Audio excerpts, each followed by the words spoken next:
Assalamualaikum and welcome back to another virtual class of chemistry organized by Crown City School for class 8 and 9. We are going to start our chapter number 2, which is chemical combination.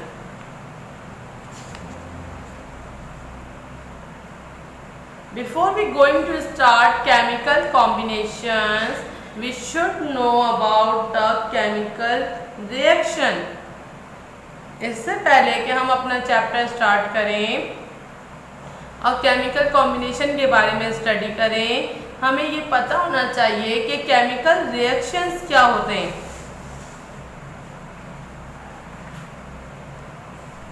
When two or more substances combine together or a single substance changes up to produce one or more substance entirely different properties, such a change is called chemical reaction. जब दो या दो से ज़्यादा substance combine होते हैं आपस में या फिर एक सिंगल सब्सटेंस चेंज कर लेता है अपने आप को प्रोड्यूस वन और मोर सब्सटेंस, एक या एक से ज़्यादा सब्सटेंस बनाने के लिए दो या दो से ज़्यादा सब्सटेंस आपस में कंबाइन होके एक न्यू सब्सटेंस बनाए, या फिर एक सिंगल सब्सटेंस में चेंजेस आ जाए कि वो प्रोड्यूस करे एक या एक से ज़्यादा चीज़ें इंटायरली डिफरेंट प्रॉपर्टीज़, बिल्कुल डिफरेंट प्रॉपर्टीज़ की उससे डिफरेंट, उस चेंज को कहते हैं केमिकल रिएक्शन। एग्जाम्पल से देखिए, for example we have hydrogen and oxygen to produce water. हमारे पास हाइड्रोजन है H2 और ऑक्सीजन है। जब ये दो आपस में रिएक्शन करेंगे तो बिल्कुल एक नई चीज़ बनाएंगे, दैट इज़ वाटर। हाइड्रोजन बिल्कुल डिफरेंट चीज़ है, ऑक्सीजन बिल्कुल डिफरेंट चीज़ है, और फिर एक न्यू डिफरेंट चीज़ बनी, that is entirely different properties. This is called chemical reaction. Now another example, sodium है हमारे पास, Na इसका सैम्बल है सोडियम का, और क्लोरीन। जब ये सोडियम और क्लोरीन आपस में रिएक्शन करेंगे तो सोडियम क्लोराइड बनाएंगे, विच इज़ कॉमन सॉल्ट। जो आपके घरों में कॉमन सॉल्ट यूज़ हो रहा है, दैट इज़ सोडियम क्लोराइड। तो किस चीज़ से मिलके बना? दो चीज़ों से। सोडियम अलग प्रॉपर्टीज़ का है, क्लोरीन बिल्कुल अलग प्रॉपर्टीज़ का है। जब ये आपस में मिले तो उन्होंने सोडियम क्लोराइड बना लिया। अब आपको केमिकल रिएक्शन के इसमें पता होना चाहिए कि व्हाट इज रिएक्टेंट और व्हाट इज प्रोडक्ट। रिएक्टेंट क्या होता है और प्रोडक्ट क्या होता है।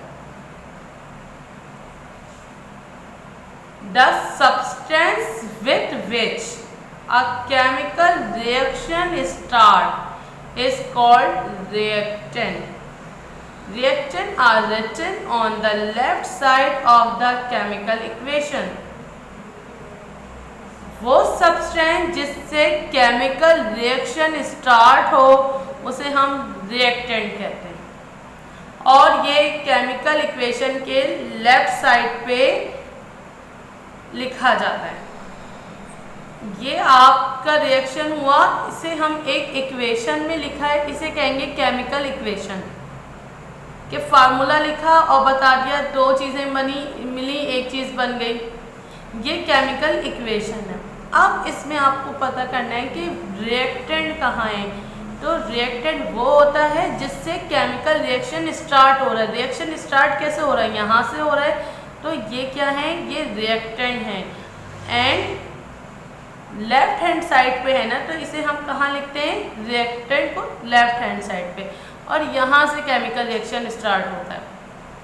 Now the product, what the product is, क्या होती है product? The substance which are form by the chemical reaction are called product. वो सब्सटेंस जो बने केमिकल रिएक्शन के बाद उसे कहते हैं products. Products are written on the right side of chemical reaction. ये दो चीज़ें आपस में मिली, कॉम्बिनेशन हुई, या वन थिंग के अंदर जो है अब चेंजेस आई और एक न्यू थिंग बनी, दैट इज कॉल्ड प्रोडक्ट। जो भी चीज़ केमिकल रिएक्शन होने के बाद हमें मिलती है वो कहलाती है product.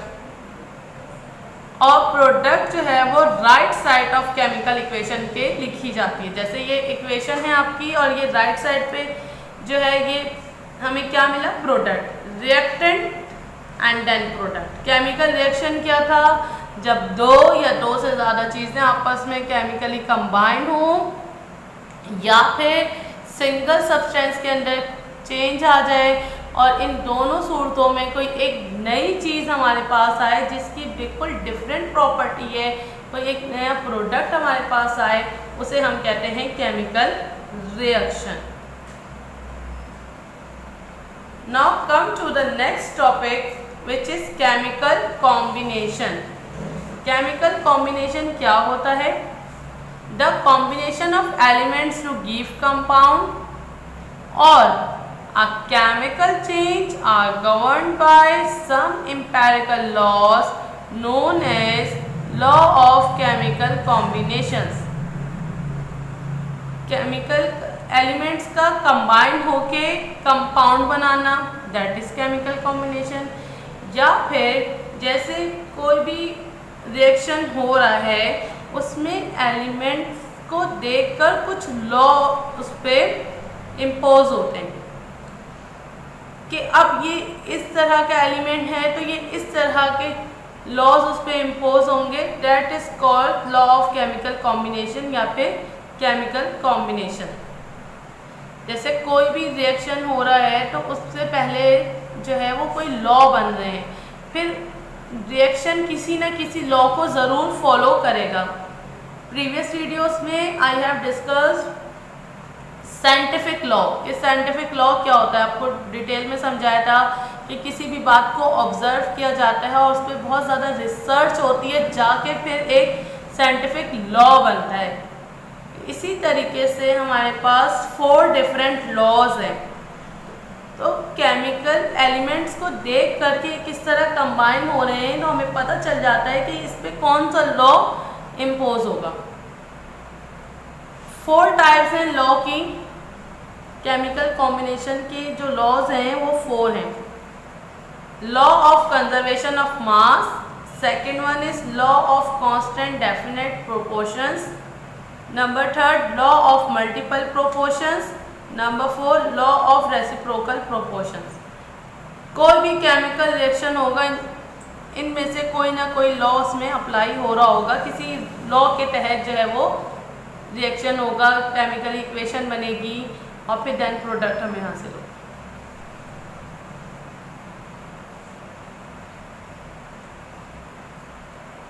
Kindly open page number 12 for your chemistry book. We have to discuss number 1 law of conservation of mass.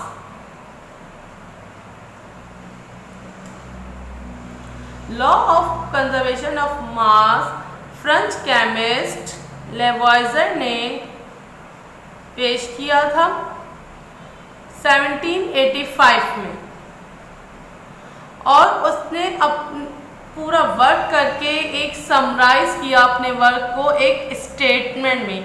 Statement क्या होती है? किसी भी लॉ का समराइज थिंग कि इसमें है क्या, इस लॉ में बयान क्या किया गया है, इस लॉ में बताया क्या गया है, वो स्टेटमेंट में कोट कर देते हैं। जैसे आपका पोयम है इंग्लिश की तो आप उसे सेंट्रल आइडिया देते हैं कि मरकज़ी ख्याल ये है इस पोयम में, फिर आगे आप पढ़ रहे होते हैं उसे।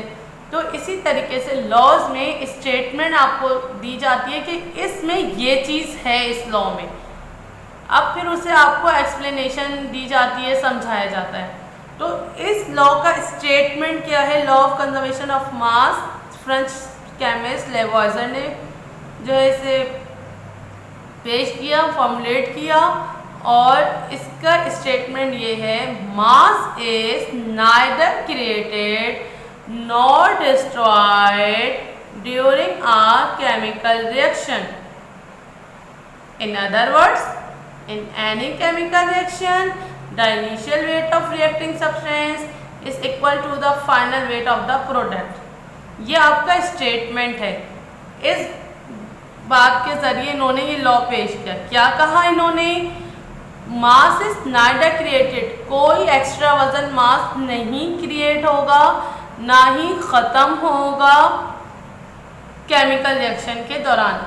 जैसे मैंने आपको बताया था केमिकल रिएक्शन है, ये भी एक केमिकल रिएक्शन है। इन्होंने कहा इस जब ये केमिकल रिएक्शन होगा कोई मास प्रोड्यूस नहीं होगा, यानी कोई वज़न इसमें एक्स्ट्रा नहीं आएगा, ना ही ये कम होगा वज़न में, इसी में चेंजेस आ जाती हैं। या फिर in other word, in any chemical reaction, किसी भी केमिकल रिएक्शन में initial weight of reacting substance, यानी कि मैंने आपसे कहा था रिएक्टेंट होते हैं या प्रोडक्ट होते हैं, ये क्या है? For example take in this chemical equation, आप ये केमिकल इक्वेशन लें, ये क्या है? ये रिएक्टेंट है। उन्होंने कहा इनिशियल वेट, जो शुरू का वजन होगा रिएक्टेंट सब्सटेंस का, is equal to the final weight of the product. जो अब आपको पहले तो ये अच्छी तरह पता चल गया कि रिएक्टेंट क्या होती है, प्रोडक्ट। ये रिएक्टेंट है, ये प्रोडक्ट है। इन्होंने कहा जो इनिशियल वेट होगा, इनका जो वेट शुरू में होगा रिएक्शन हो जाएगा, बिल्कुल इंटायरली न्यू थिंग बनेगी, नई चीज़ बनी, मगर वो कह रहे हैं वेट में फ़र्क नहीं आएगा। Mass is neither created nor destroyed during this chemical reaction का मतलब ये है कि कोई भी केमिकल रिएक्शन होता है तो वज़न में इजाफा नहीं होता, कोई मास प्रोड्यूस नहीं होता, ना ही कोई मास ख़त्म होता। ऐसा नहीं है रिएक्शन हुआ तो कोई चीज़ जो है किसी चीज़ का वेट कम हो गया या फिर उसमें कोई नई चीज़ आके शामिल हो गई, बल्कि वेट सेम रहेगा। यही बात लेवाइजर ने समराइज की, समझाया। फिर लैंडोल्ट हैं जर्मन केमिस्ट एच लैंडोल्ट, इन्होंने भी जो है बहुत स्टडी किया इनके लॉ को और फिर वेरीफाई किया। वेरीफाई मतलब उसे यानी कि कंफर्म कर दिया कि ठीक है लेवाइजर ये बात बिल्कुल 100% ठीक कह रहे हैं, क्योंकि लेवाइजर ने खुद तो स्टडी किया होगा। जब भी एक लॉ बनाया आपने देखा होगा कि मैंने लास्ट वीडियो में आपको बताया था कि लॉज किस तरह बनते हैं, कितनी ज़्यादा रिसर्च होती है, मगर वो लेवाइजर ने खुद की। उसके बाद दूसरे केमिस्ट आते हैं, वो भी उसको प्रूफ करने के लिए मुख्तलिफ एक्सपेरिमेंट्स करते हैं कि इन्होंने ये बात सही कही, सही लॉ बनाया, ठीक कही, या फिर इसमें कुछ चेंजेस के चांसेस हैं। तो दूसरे केमिस्ट उसको ज़रूर वेरीफाई करने के लिए प्रैक्टिकल वेरिफिकेशन करते हैं। इसी तरह जर्मन केमिस्ट एच लैंडोल्ट ने तकरीबन 15 डिफरेंट केमिकल रिएक्शन किए और उन्होंने वैलिडिटी चेक की कि ये ठीक भी है, ये लॉ जो बनाया गया है, लॉ ऑफ कंजर्वेशन ऑफ मास। दोबारा आपको बता दूं लॉ ऑफ कंजर्वेशन ऑफ मास क्या है। लेवाइजर ने कहा जब भी कोई केमिकल रिएक्शन होगा तो कोई मास अलग से प्रोड्यूस नहीं होगा ना ख़त्म, क्योंकि मैंने जब आपको ये यहाँ पे पढ़ाया था इस पेज से, मैंने आपको क्या बताया था कि दो से ज़्यादा चीज़ें या एक चीज़ चेंज होके बिल्कुल न्यू चीज़ बना रही, तो उस पर लेवाइजर ने कहा कि कोई भी नई चीज़ बन जाएगी, बिल्कुल डिफरेंट बन जाएगी, मगर वेट चेंज नहीं होगा। अब आप ये देखें, ये दो चीज़ें थी, हाइड्रोजन था, ऑक्सीजन थी, और एक न्यू चीज़ बन गई वाटर मॉलिक्यूल। इसी तरीके से यहाँ पे सोडियम थी, क्लोरीन था, मगर यहाँ पे एक चीज़ बनी, दोनों को कंबाइन हो गई, तो कोई एक्स्ट्रा वेट नहीं आएगा, ना इनमें से कोई वेट कम होगा, रिएक्टेंट और प्रोडक्ट का वेट सेम रहेगा। तो इस बात को जर्मन केमिस्ट ने कहा मैं वेरीफाई करूँगा, इसको चेक करूँगा। फिर उन्होंने 15 केमिकल्स लेकर चेक करे, फिर उसके बाद उन्होंने लैंडोल्ट एक्सपेरिमेंट के ज़रिए ये बात हमें वेरीफाई कर दी कि ठीक है, ये लॉ ऑफ कंजर्वेशन ऑफ मास जो है वो सही है। तो ये पेपर में भी आता है कि इसकी प्रैक्टिकल वेरिफिकेशन आप दीजिए लैंडोल्ट की। तो इसमें देखते हैं कि लैंडोल्ट ने क्या किया एक्सपेरिमेंट के लिए।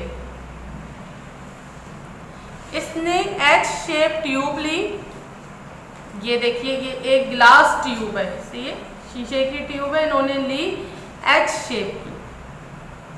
उसके बाद इन्होंने दो लिम्ब थे, यानी एक पोर्शन ये था और एक ये पोर्शन था।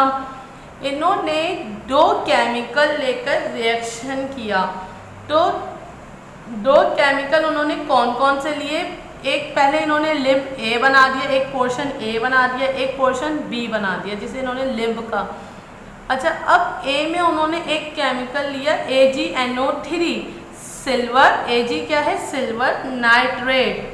AgNO3 सिल्वर नाइट्रेट एक केमिकल है, उन्होंने लिम्ब ए में ले लिया। उसके बाद बी में उन्होंने दूसरा केमिकल लिया hydrochloric acid HCl, hydrochloric acid. अच्छा, इस ट्यूब को बिल्कुल स्ट्रेट रखा। जब केमिकल डाले AgNO3 एक पोर्शन में डाला, दूसरे में एक हाइड्रोक्लोरिक एसिड डाला। जब इन दोनों में स्ट्रेट केमिकल डाले तो इनको ऊपर से सील कर दिया ताकि केमिकल बाहर ना निकले, क्योंकि बाद में ये शेक करेंगे इसको। ए में केमिकल डाला, इसको सील कर दिया। बी में हाइड्रोक्लोरिक एसिड केमिकल डाला, इसको सील कर दिया। उसके बाद इन्होंने स्ट्रेट पोजीशन में ही रख के, वर्टिकल पोजीशन में ही रख के, वर्टिकल माने सीधा खड़ा हुआ पोजीशन में रख के इन्हें वजन किया, इसका वे किया। जब इनका वजन किया तो उसको नोट डाउन कर लिया इन्होंने अपने पास कि इसका ये वेट है केमिकल्स का। अच्छा, उसके बाद फिर इन्होंने उसको शेक किया। शेक करने के बाद इन्वर्ट किया, उल्टा किया, शेक किया, बहुत अच्छे से हिलाया। जब दो केमिकल्स आपस में मिले, कौन से? Silver nitrate. AQ क्यों लिखा हुआ है? AQ माने एक्वियस कंडीशन, एक्वियस माने पानी में सॉल्यूशन बना हुआ, क्योंकि कुछ केमिकल्स बेटा हमारे पास सॉलिड भी होते हैं, कुछ केमिकल्स हमारे पास जब रिएक्शन होता है गैसेस भी होते हैं। तो ये जो ब्रैकेट पे लिखा होता है इनकी कंडीशन लिखी हुई होती है कि किस कंडीशन में। कुछ केमिकल्स हमारे पास एक्वियस होते हैं, यानी वाटरी लिक्विड में बने हुए होते हैं, लिक्विड फॉर्म में। कुछ हमारे पास जो है वो सॉलिड होते हैं तो S लिखा होता है, और गैस में होते हैं तो G लिखा होता है। यहाँ पे AQ लिखा हुआ है, इसका मतलब है ये लिक्विड फॉर्म में है, एक्वियस यानी कि पानी में बना हुआ है। AgNO3 लिक्विड फॉर्म में है, HCl लिक्विड फॉर्म में है। जब ये दोनों रिएक्शन करेंगे तो अब इन दोनों को शेक कर दिया आपस में। जब ये शेक कर दिया तो A और B आपस में मिल गए, रिएक्शन हुआ। जब रिएक्शन हुआ तो क्या हुआ कि Ag सिल्वर ने क्लोरीन के साथ जाके रिएक्शन कर लिया, नाइट्रोट को छोड़ के। Ag किसके साथ जाके मिला? Cl से, क्लोरीन के साथ रिएक्शन कर लिया। और NO3 ने H के साथ रिएक्शन कर लिया। Ag ने किसके साथ किया? सिल्वर ने क्लोरीन के साथ, और नाइट्रेट ने H के साथ रिएक्शन कर लिया। तो टोटली यही तो केमिकल रिएक्शन है कि टोटली न्यू चीज़ बनेगी। यही मैं आपको समझा रही हूँ कि केमिकल रिएक्शन क्या होता है, टोटली न्यू चीज़ बनेगी। तो सिल्वर ने क्लोराइड के साथ रिएक्शन किया तो सिल्वर क्लोराइड बन गया वाइट PPT, यानी ट्यूब उनकी किस कलर की हो गई? वाइट ट्यूब हो गई। और HNO3 यानी कि एसिड बना नाइट्रिक एसिड। HNO3 क्या है? नाइट्रिक एसिड है, नाइट्रिक एसिड बना। अच्छा, अब जब ये न्यू चीज़ बन गई, उनकी पूरी ट्यूब जो है वो वाइट कलर की हो गई। क्यों हो गई? क्योंकि उसमें AgCl के वाइट PPT आ गए। जब ये रिएक्शन हो गया उसके बाद उन्होंने दोबारा वेट किया। जब वेट किया उसका तो वो सेम वही वेट था जो उन्होंने नोट डाउन किया हुआ था रिएक्शन से पहले।